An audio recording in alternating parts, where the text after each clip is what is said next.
We have built the most sophisticated communication tools in human history, specifically designed to connect the globe. Yet, for millions of older Americans today, that harsh blue light represents a completely new kind of profound isolation. The friction appears in everyday moments: a hesitation to answer an unknown number, staring at a login screen for online banking, unsure which button leads to a secure account and which leads to a scam. Beneath that hesitation is the anxiety of making a mistake that cannot be undone. It is the persistent fear of clicking the wrong link, having to ask for help yet again, and slowly losing the independence they spent a lifetime building. This gap in technological fluency acts as an invisible barrier, quietly locking seniors out of the modern world and threatening their autonomy.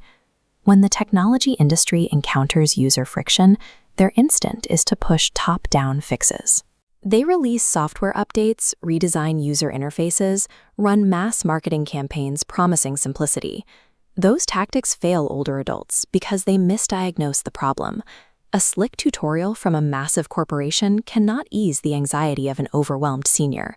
Technical instructions mean nothing if a person doesn't feel safe enough to follow them.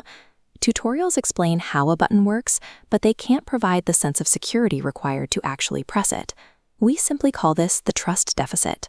When an individual is already hyper-aware of digital scams and fraud, they naturally, and correctly, reject advice broadcast by strangers on a screen. To bridge this gap, we have to discard standard corporate playbooks. The solution requires a system built entirely outside the structures of traditional advertising. Mighty Elders operates through established bonds. We lean on the years of shared history neighbors and friends have already built together. No amount of television commercials, or billionaire corporate backing, or celebrity endorsements can manufacture that kind of safety. In this context, those high-budget tools are mathematically useless. Instead, the mechanism relies on direct personal connection. A neighbor walking across the street to help a neighbor. A family member sitting down to open a door for someone they love. This creates a network effect. When one person helps another, they form a single thread of trust, establishing a solid baseline. From there, the math takes over. 1 becomes 2, 2 become 4, 4 become 8. The growth compounds organically. The most effective engine for scaling a mission relies entirely on the compounding math of individual human trust. Project that math forward, and we reach our target scale: an active, interconnected web of 100,000 mighty elders. At that scale, this network begins to function as an immune system. Hundreds of thousands of people actively learning together, flagging threats to protect one another, and pooling decades of lived experience. You start to see this momentum materialize in local communities. Senior centers running weekly AI workshops, public libraries shifting into decentralized technology hubs for older adults.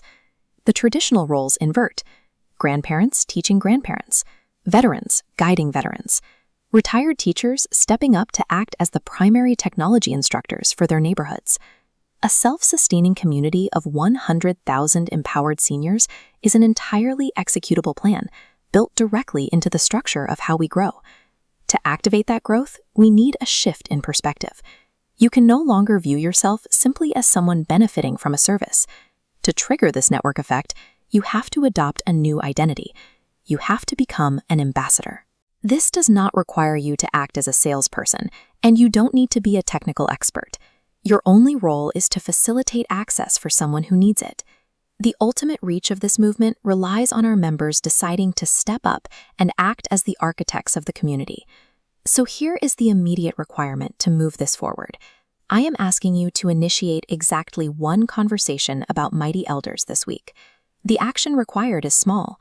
Sit down and help one person take the initial quiz. Share a single screen and watch one video together. Older adults are living libraries of wisdom, and they belong at the absolute forefront of the future. At 100,000 members, the network reaches a critical density where peers are available to help in almost every community, ensuring seniors aren't forced into digital isolation. Future generations will recognize that these individual invitations are what kept senior wisdom integrated into the modern world.